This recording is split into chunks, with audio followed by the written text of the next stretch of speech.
Hi, I'm Aziz Bellarbi, founder and general manager of the Brasserie du Monde. We're here in downtown Sacramento. Been here just about 10 years, and this video and a lot of what we're going to be doing lately is going to be a celebration of that 10 years. I've been in the restaurant business literally my entire life. My family opened Aioli, La Bodega Española, 30 years ago when I was 9 years old, and we just turned 30. That ages me a little bit.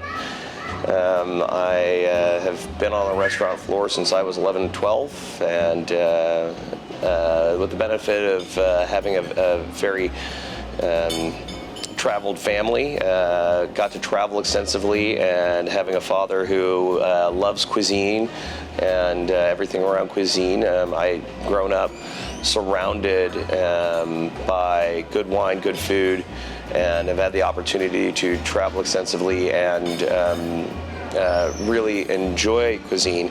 Growing up my high school days, when I wasn't in school, I was working in the restaurants, both Aioli and at the time Habanero. And when I was in college, I flew back to Sacramento and even took a couple of breaks from the university in order to do things like open my wine bar at the Grand at 16th and L here in downtown Sacramento. And have really enjoyed being a part of so many people's lives through my trade of producing food and showing off fun wines and crafting great cocktails. The Brasserie turning 10 is a big moment for me in my life. It's been 10 long and mostly trying years. But we created a beautiful restaurant here. In 2013, my father, Reda Bellarbi, and our friend Christophe Cornet, a French Bordelais chef, were getting really serious about doing a restaurant together. I was a little skeptical, like, oh, you guys really want to do it? I mean, all you guys are doing is drinking red wine and mojitos, and then all of a sudden, I guess we're building something out. So after scouting location, we found this beautiful place here at 12th and K that was a historic Sacramento restaurant called the Broiler Room, which I had a lot of respect for because I remember their historic location on J Street over by 10th. Started in 1950, and they moved over here to 12th and K in 2001. And I remember eating my grandfather's martini olives at the original location. So this location was the third one that we made a run at, and Reda had envisioned a very bright and airy space, and we worked with our friend Sherman Warren to design what we thought was a very cool on the boulevard brasserie. Now, what exactly is a brasserie? So a brasserie is a tradition of restaurant that began in the 1800s, middle of the 1800s in Belgium and northern France. Brasserie is the word that directly translated means brewery. So brew pub, it's not exactly what that is, but you know, if you think like fancy brew pub, maybe that's sort of an American equivalent. Where a bistro is a small restaurant on the corner, maybe it's a mom and pop shop that has a small menu that changes really frequently, and what we have is we do this for the night. This is what's fresh from the market. These are the fishes. These are the staples. And when we run out, we run out. A restaurant in French is fancy, like real fancy, you know, and we're talking little tiny bites. We're going to do tons of courses. What we think of today and sort of like that Michelin aspect or that experiential aspect where we're going out and that's our, you know, once, twice, maybe 3 times a year experience, unless you're real highfalutin. The concept of a brasserie to me is almost perfect for what the American and the Northern Californian ideal of dining is. It's 2 to 3 courses. It's a big portion. The menu remains pretty static all year round, where you're always going to be able to get a steak. Generally, our seasonal variations, aside from changing about half the appetizers and the salads, is changing the plate that a main protein will be with. A brasserie was also meant to stay open longer hours and to do regular service. So we've always maintained that, being one of the most open restaurants in Sacramento. A little bit of a longer hours of service, and then also we have a little saying here is no on 86. We try not to run out of anything so that you can always have what you're looking for here at the brasserie. It was an interesting opening. It was very harrowing. So being that this was supposed to be a partnership between my father and our friend Christoph, their partnership kind of fell apart literally the week after I broke ground on this project.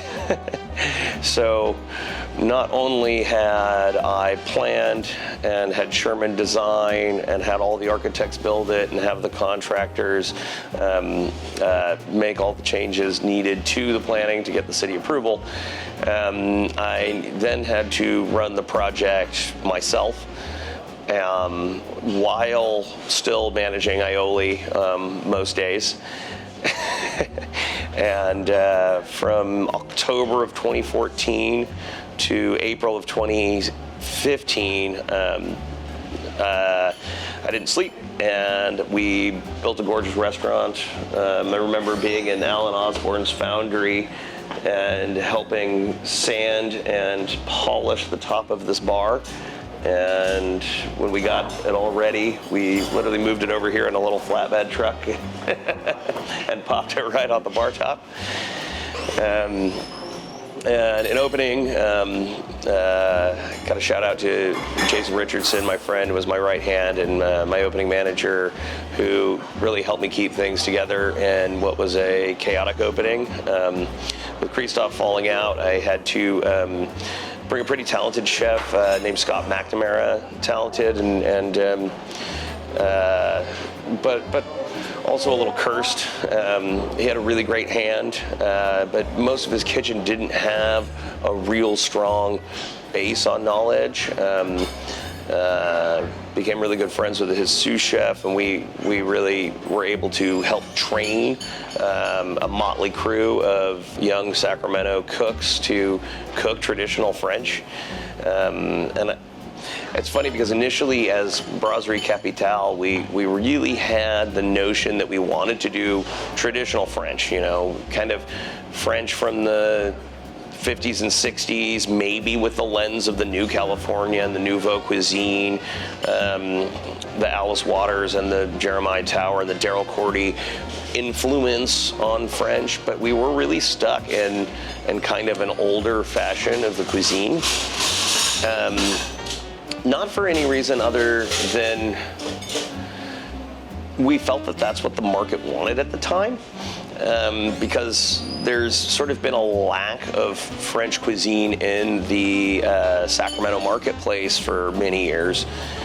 And traditionally, the American conception of French food really has to do with a post-World War II, where we had a lot of American GIs coming back to the States in the 40s, and they were craving French and Italian cuisine, which I think makes a lot of sense.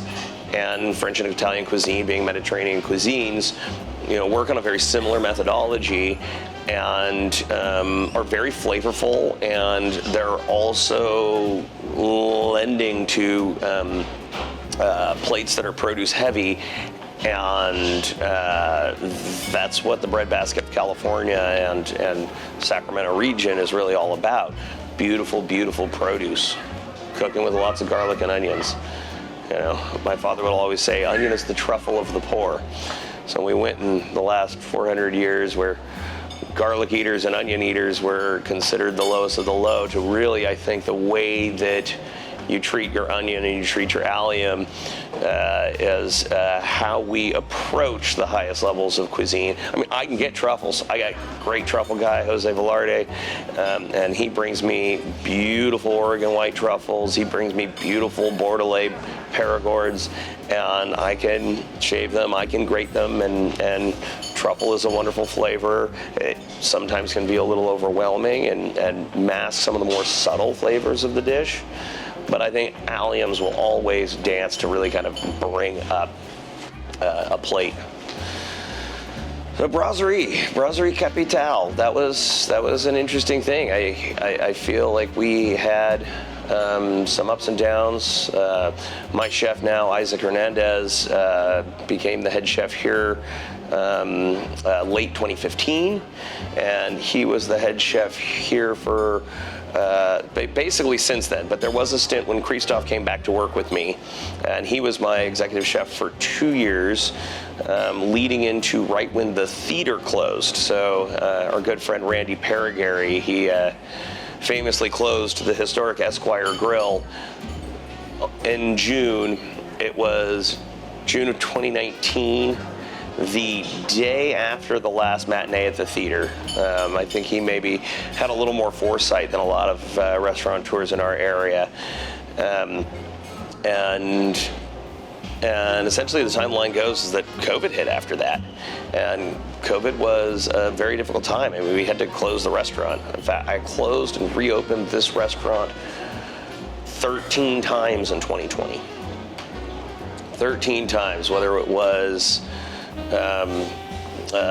increases in viral load in the community, or it was protests that potentially could have threatened property. At a certain point, we were a plywood castle. That was a really interesting time. Coming out of COVID, and really the transition was I'd spent 2020 and 2021 struggling just to keep everything afloat, keep everything together. Some of my best times were that sourcing was so difficult that I had to spend more time at the farmer's market, and I always loved doing that. But there was a notion in 2021 where I was getting a lot of criticism that I wasn't sticking to an older French aesthetic. I remember somebody criticizing my coq au vin and saying that it was nothing like Julia Child's coq au vin, and I was like, well, you know what? Go get a chicken and some root vegetables and a bottle of red wine and make Julia Child's coq au vin. It's fine with me. I love Julia Child. I love her recipes, and I don't think that we are pigeonholed to doing a plate exactly the way that somebody on television 50 years ago was making it, 40 years ago was making it. In that frustration, Brasserie du Monde really came from a perspective of saying, like, I really want to do more of what we want to do. I want to have more fun with the food. And since then, about half the menu we've maintained, like the most favorite of favorites, the things that we really have to do. You know, it's like I cannot take onion soup off the list. I cannot take a salad niçoise off the list. This is something that the zeitgeist just expects of a French brasserie. Now, mind you, not restaurant, brasserie, big plate. But the other half of the menu, we maintain French methodology, but we get to play with whatever we want. And it can be even as something as simple as deconstructing a sauce grabiche in order to make a salad that reminds you of a Caesar, even if it's not a Caesar. When people say, why don't you have a Caesar salad? Well, that's the cuisine of Baja California de Mexico. Rebranding to Brasserie du Monde, also a shameless way of getting more eyeballs on the place and saying, hey, no, like, we have more life. And I also feel thematically that changing from Brasserie Capitale to changing to Brasserie du Monde was in essence similar to changing television from black and white to changing it with color, to really allow my chefs and cooks to have more fun, tell my bartenders that they have more license to play, and that we can riff, that the synergy of the things that we have available, and the synergy that we have with our clients is what will really come out of the experience, and in our effort to please try to really identify and please the preferences of the people that we have around us. The real impetus of starting this channel is I've had so many people discuss the interaction that I have here at the restaurant and say that it's such a happy place, that the people that are with me are strong and capable and wonderful to be around, and it's like, well, you know, I got to spend all my time with them. So they might as well be fun to be around. But the real impetus of starting this channel is to show that interaction, and in honor of our 10th year, to really have you follow me along on what we do here so that you can better engage. And this is a medium that we are all now more used to engaging in. So follow me on my journey. Thank you so much. We'll see you again soon. Come on down. Ciao.